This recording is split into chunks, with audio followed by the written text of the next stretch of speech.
Yo everybody, it's me, Fitness65, bringing you a new video. I'm redoing this WrestleMania 7 review again because I tried to do it 2 times and then I uploaded it again just now and I didn't really like how that video came out, so I'm redoing it again. So we get started with the first matchup on here from WrestleMania 7, which was in the LA Coliseum, the Staples Center, what the Staples Center is now, with the Rockers against the Barbarian and Aku. This was a very good, fast-paced, big man, little man type of matchup. You had the Rockers go out there and sell for the Barbarian and Haku, sell every single offense of them. You had the Rockers hit some nice, high-flying, impactful moves in this matchup, and it was just a very good matchup, and it was probably one of the best WrestleMania opening matches that there's ever been, and there's a couple, but to me this is pretty much up there, as this was a very good WrestleMania matchup. The end came to this matchup when the Rockers hit the double drop kick to sort of end things for the Barbarian and Aku. Overall, I give this match 3.5 stars, maybe 3 3/4, because this was a very good matchup. Highly enjoyed it. The crowd was really into it. I really enjoyed this, and I was on the edge of my seat during this matchup because it was a high-flying, action-packed match. Very good matchup. We then go to the next matchup on this card, which was Dino Bravo against the Texas Tornado. This was not a very good matchup. It was boring. It was slow. It was hard to get into.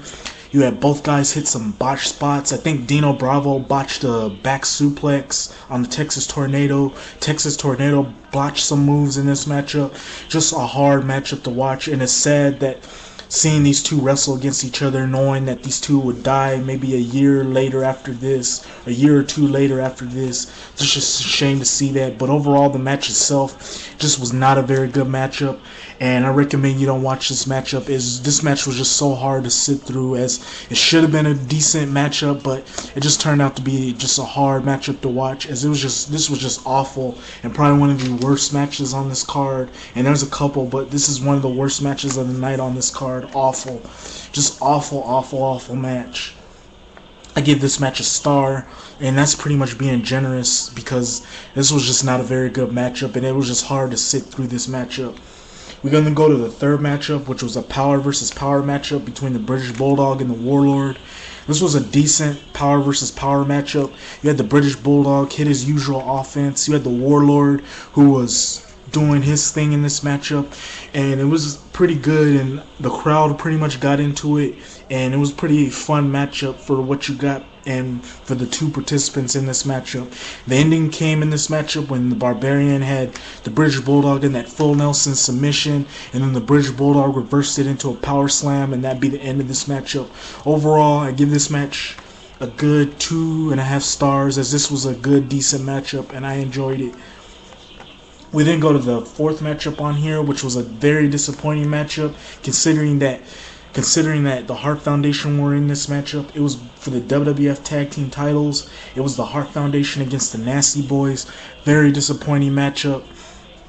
I expected a lot more from the Hart Foundation, and the way this match was built leading into WrestleMania 7, I was expecting something real good, but instead you just got a really short matchup that should have got a lot of time, but it didn't get a lot of time, and thus you got what you got for the amount of time this matchup got. And the end came when Jimmy Hart hit Bret Hart or Jim the Anvil Neidhart with a megaphone or a helmet on Bret Hart or Jim the Anvil Neidhart to pick up the win, and thus the Nasty Boys were your new WWF Tag Team Champions. Overall, I give this 2 stars.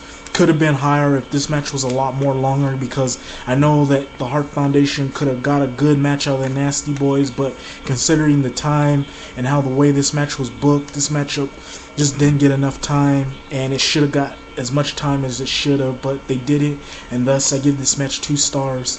Probably the Hart Foundation's worst match in the WWF around that time, as they were putting on good matches with just about any team, but here they just couldn't get anything for the time that this match was given. So I give this match 2 stars.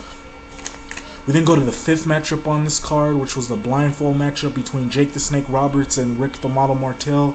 This was in an entertainment standpoint for this matchup was pretty good, but wrestling wise, this matchup was off. This matchup was just awful and really hard to get into, but like I said, entertainment wise, it was funny. The crowd got into it. You had some funny moments in this matchup. It took a while before the wrestling got started, but it sort of picked up a little bit. Even though it did drag a little bit, it was still funny. It was still fun for entertainment way, and thus I'm going to give this a good 2.5 stars, as the crowd was really into this matchup.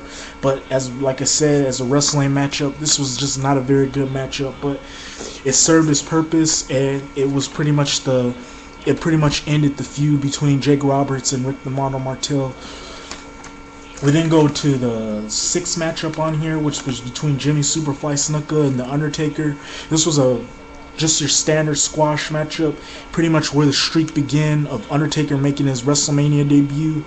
He pretty much just dominated this matchup. He hit old school on Jimmy Superfly Snuka, hit a flying clothesline on Jimmy Superfly Snuka, hit all of his usual Undertaker offense that you see him use now on Jimmy Superfly Snuka. The end came when I believe The Undertaker caught Jimmy Superfly Snuka from the outside, and he tombstoned him in the inside of the ring, and that was pretty much the end of your matchup.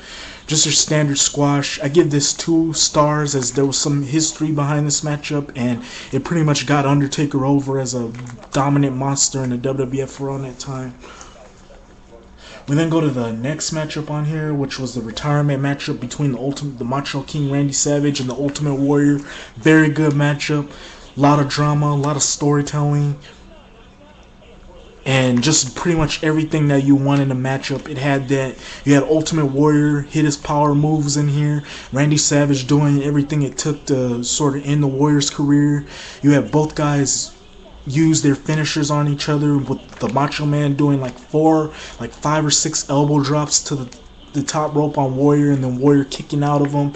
You had Warrior hit his splash on Savage, and Savage kicking out. You had Savage hit some moves on the outside, and then you had Warrior in the end hit the shoulder block a couple times to sort of end the matchup. Very good matchup.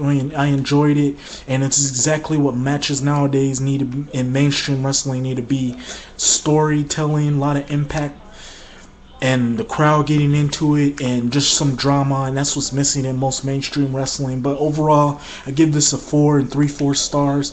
Very good matchup. And then the end of the match, after the end of the match, you had Sherry beat on the Macho Man Randy Savage because she was out of a job, and then you had Miss Elizabeth come out of the crowd, out through the crowd area, and sort of help Macho Man Randy Savage, and then you had the 2 reunite, setting up their wedding at WrestleMania at SummerSlam 1991. Overall, 4 3/4 stars. Enjoyed this matchup.